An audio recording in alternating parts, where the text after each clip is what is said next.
শিক্ষার্থীদের আন্দোলন এখন কোটা বিরোধী নয়, সরকার ও রাষ্ট্রবিরোধী বলে মন্তব্য করেছেন পররাষ্ট্রমন্ত্রী ডক্টর হাসান মাহমুদ। সকালে পররাষ্ট্র মন্ত্রণালয়ে তার সাথে সৌদি আরবের রাষ্ট্রদূত ইসা বিন ইউসুফ আল দুহাইলানের সঙ্গে সৌজন্য সাক্ষাৎ শেষে সাংবাদিকদের প্রশ্নের জবাবে একথা জানান পররাষ্ট্রমন্ত্রী। দেশকে কোনোভাবে অস্থিতিশীল করতে দেওয়া হবে না বলেও জানান তিনি। কোমলমতি শিক্ষার্থীদের ব্যবহার করে অনেকেই সুবিধা নিতে চাইছে, কিন্তু সরকার তা হতে দেবে না বলে জানিয়েছেন তিনি। সৌদি রাষ্ট্রদূতের সঙ্গে বৈঠকে দেশটিতে থাকা প্রবাসী বাংলাদেশিদের নিজ নামে ব্যবসা প্রতিষ্ঠান নিবন্ধন করার বিষয়ে আলোচনা হয়েছে বলে জানান তিনি। এছাড়া জনশক্তি রফতানির ক্ষেত্রে হয়রানি দূর করা এবং ভুয়া কাগজপত্রের মাধ্যমে কর্মী পাঠানো বন্ধে টাস্কফোর্স গঠনের বিষয়ে আলোচনা হয়েছে বলে জানান ডক্টর হাসান মাহমুদ।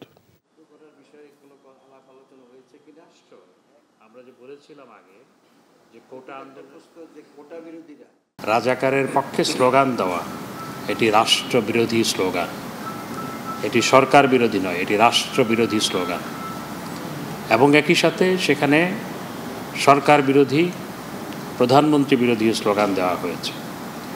এতে স্পষ্ট আমরা যে বলেছিলাম আগে যে কোটা আন্দোলনের মধ্যে রাজনৈতিক অপশক্তি ঢুকেছে, বিএনপি জামাত সহ যারা দেশকে অস্থিতিশীল করতে চায় তারা ঢুকেছে, এবং তাদের প্ল্যান্টেড কিছু মানুষ সেখানে নেতৃত্ব দিচ্ছে। আমরা যে বলেছিলাম সেটি কালকে তারা স্পষ্ট করেছে।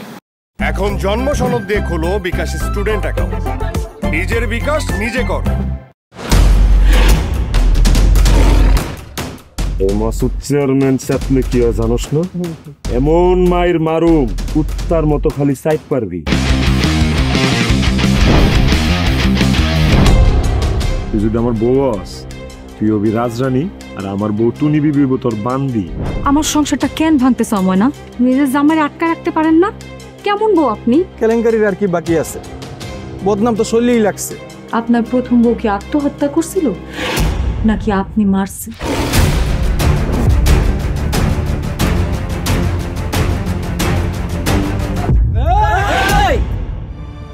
ময়না তো পালাইতে চায় না। ওরে পালাইতে হইবই।